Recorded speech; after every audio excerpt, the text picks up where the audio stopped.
जो हुड़दंगी है शासन व्यवस्था उसका वही होगा ना, फेलियर ही है ना। उनको ये सारी व्यवस्था को कंट्रोल कौन करना चाहिए? बीजेपी का फेलियर है और कौन फेलियर है? बीजेपी। फडणवीस कह रहे हैं एक-एक को पहचान करके नाप तो बिल्कुल नापिए ना, हम तो कह रहे हैं नापिए सर, हम आप लोग आपके साथ हैं। लेकिन बीजेपी शासित प्रदेश के अंदर ऐसे क्यों होते हैं? जब ये लोग कहते हैं कि डबल इंजन का सरकार है, इनका लॉ एंड व्यवस्था बहुत बढ़िया है, ये लोग सब कुछ मजबूत तरीके से कंट्रोल करते हैं, तो उसके बाद इस तरीके की व्यवस्था क्यों होता है? और इसके बाद क्या होता है? सरकारी संपत्ति का नुकसान होता है, जान माल का नुकसान होता है। दंगा किसी भी चीजों का हल नहीं है, चाहे कुछ भी कर लो, दंगा किसी भी चीज का हल नहीं है। मैं सबसे बड़ी बात मैं ये भी कहती हूँ, जो औरंगजेब का सपोर्ट करता है मैं उनका सपोर्ट बिल्कुल भी नहीं करती। बुनियादी मुद्दे पे हमें लड़ना चाहिए, हम गाड़ी पीछे लेके नहीं चलना चाहिए, हमें गाड़ी आगे बढ़ना चाहिए। इस देश के अंदर एक तमाम मुद्दा है। आज हमारी देखिए व्यवस्था जो है, अब शेयर मार्केट का क्या हालत है, विदेश से जो अमेरिका से हमारे लोगों को जंजीरों में भेजा है, उसमें कोई बहस करने के लिए तैयार नहीं है। तमाम जो मुद्दा है उसमें बहस नहीं होगा। नितिन गडकरी वहाँ से सांसद है, उसका फेलियर, क्या वो इस्तीफा दे देना चाहिए उनको?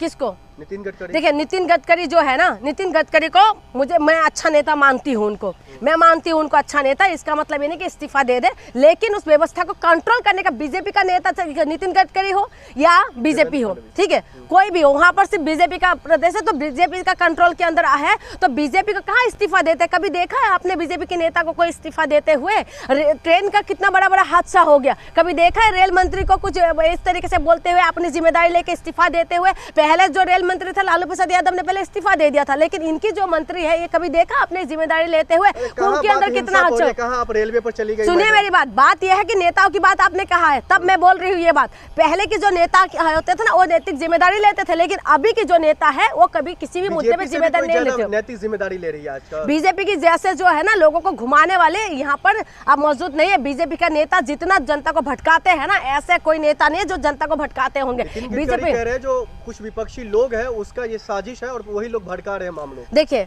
विपक्षी अगर लोग हैं तो आप सत्ता में है तो आप क्या कर रहे हैं?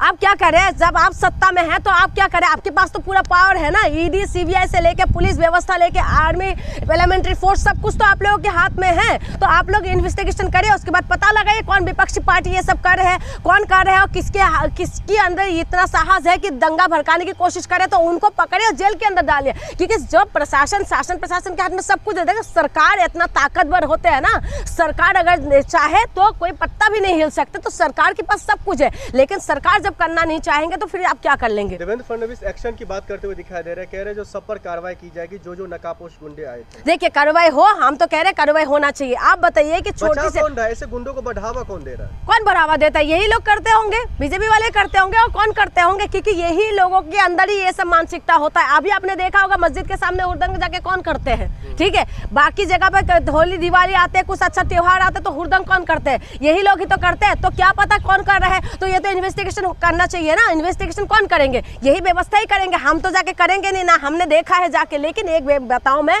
दंगा फसाद से किसी का कुछ भी फायदा नहीं होता। मुख्यमंत्री कह रहे हैं जो हमारे प्रशासन और हमारा जो पुलिस अधिकारी है वो सब मुस्तैदी से काम कर रहे हैं। देखिए मुस्तैदी से काम कर रहे हैं। देखिए मैं बार बार बताती हूँ, पहले ही बताया आज ही बताया, जो पुलिस है ना, पुलिस अगर अच्छे से काम करे, अगर उनके ऊपर दबाव ना हो, पुलिस अपने पे आ जाए तो किसी का चप्पल भी चोरी नहीं हो सकते। ये दंगा फसाद तो बहुत दूर की बात है। पुलिस वो है जो खाल का बाल निकाल लेते हैं, पुलिस के अंदर वो ताकत और वो साहस है, पुलिस सब कुछ कर सकते हैं। लेकिन पुलिस के ऊपर दबाव होता है, खादी का दबाव होता है, जो पहनते हैं ना जो नेता लोग, तो उनका दबाव होता है, जिसकी वजह से पुलिस अपने काम को अच्छे से नहीं कर पाते, जिसकी वजह से इस तरीके से हालत होता है। कोई ना कोई दबाव होता है। अभी आपने देखा था बहराइच के क्या नाम है, संभल में, बहराइच में हुआ था शायद, जो स्टिंग ऑपरेशन हुआ था, उसमें जो लोग पकड़े गए थे और उसने क्या बोला था उस वक्त। तो ये कहीं ना कहीं लिंक कहीं ना कहीं जुड़ा हुआ होता है। ये इन्वेस्टिगेशन का विषय है और सरकार ये सारी चीजें कर सकते हैं। अगर सरकार ही नहीं चाहते हैं कि नहीं करेंगे तो उसके आगे कोई कुछ नहीं कर सकते। मैं बार बार कह रही हूँ कि सरकार चाहे